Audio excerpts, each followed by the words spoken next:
हम दोनों तुम चारों से कुछ बात करना चाहते हैं। इला और मैंने बड़ी मुद्दत के बाद इतनी खुशी महसूस की है, क्योंकि हम सब इतने दिनों के बाद एक साथ इकट्ठे होंगे। और बेटा, हम चाहते हैं कि हमारी ये खुशी परमानेंट हो जाए और हम मुंबई में एक साथ रहें।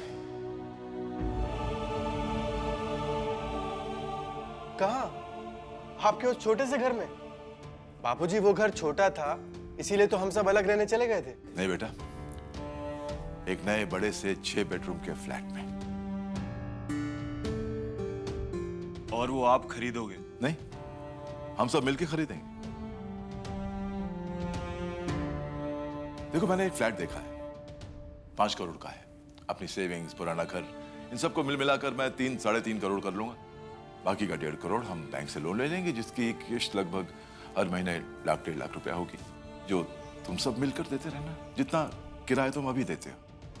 एक घर हम सबका हो जाएगा। बोलो, क्या कहते हो? परिमल, अमीर, राहुल, निरंजन, क्या क्या कहते हो तुम? बापूजी, मैं तो पेइंग गेस्ट में रहता हूँ और सिर्फ 10,000 देता हूँ, तो मैं तो आ नहीं पाऊंगा।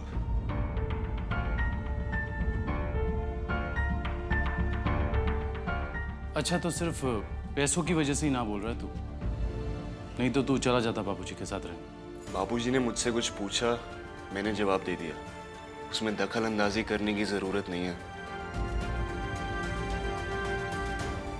यही तो प्रॉब्लम है तुम सबकी। सच ना कोई बोलना चाहता है और ना कोई सुनना। और खासकर शराब पिए बिना। हाँ, पीता हूं। तो तेरे पैसे की पीता हूं। प्रॉब्लम क्या है तेरी? और भी किसी को कोई प्रॉब्लम है तो मुझे उसकी परवाह नहीं। राहुल, उस दिन तू नशे में था, इसलिए मैंने तुझे माफ कर दिया।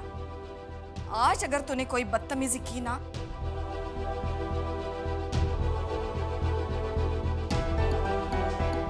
ठीक है मां, नो बदतमीजी, जस्ट प्लेन एंड सिंपल जवाब। मुझे नहीं आना आपके साथ रहने के लिए।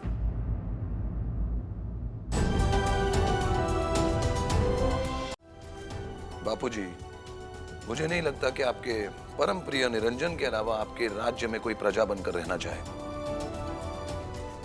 अरे प्रॉब्लम क्या है आपकी? आप घूम फिर कर मुझे पे क्यों आ जाते हो यार? अच्छा,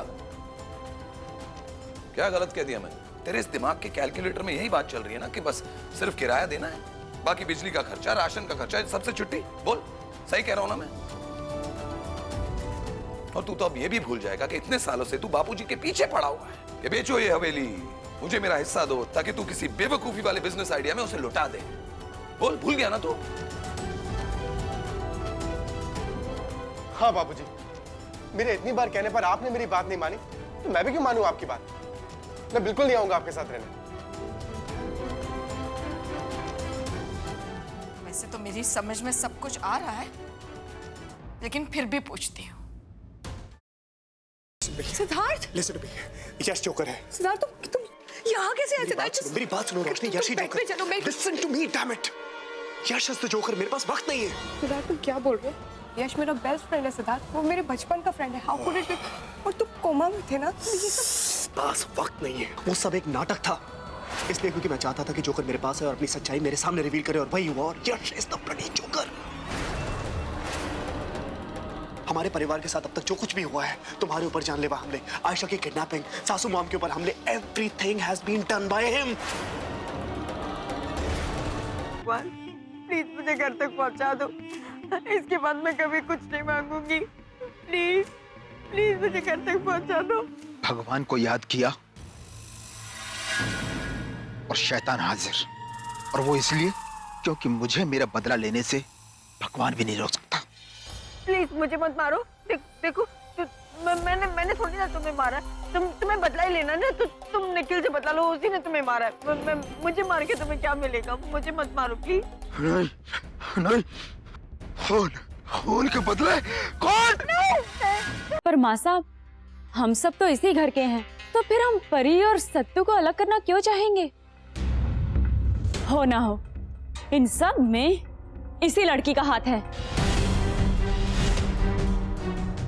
झूठ जितना बड़ा हो, सफाई भी उतनी बड़ी हो जाती है छाया। तुझे कोई परहेज है क्या इन दस्तानों को पहनने से? नहीं नहीं माँ साहब, हम कुछ कहने सुनने की जरूरत नहीं। जो मैंने बोल दिया तो बोल दिया। ये दस्ताने सबको पहन के दिखाने होंगे।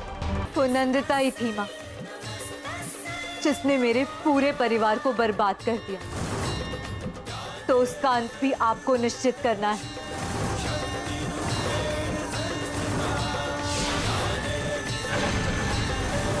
जिस तरह इन पापियों का विनाश किया है आपने, उसी तरह नंदिता का भी आज ही विनाश हो जाए।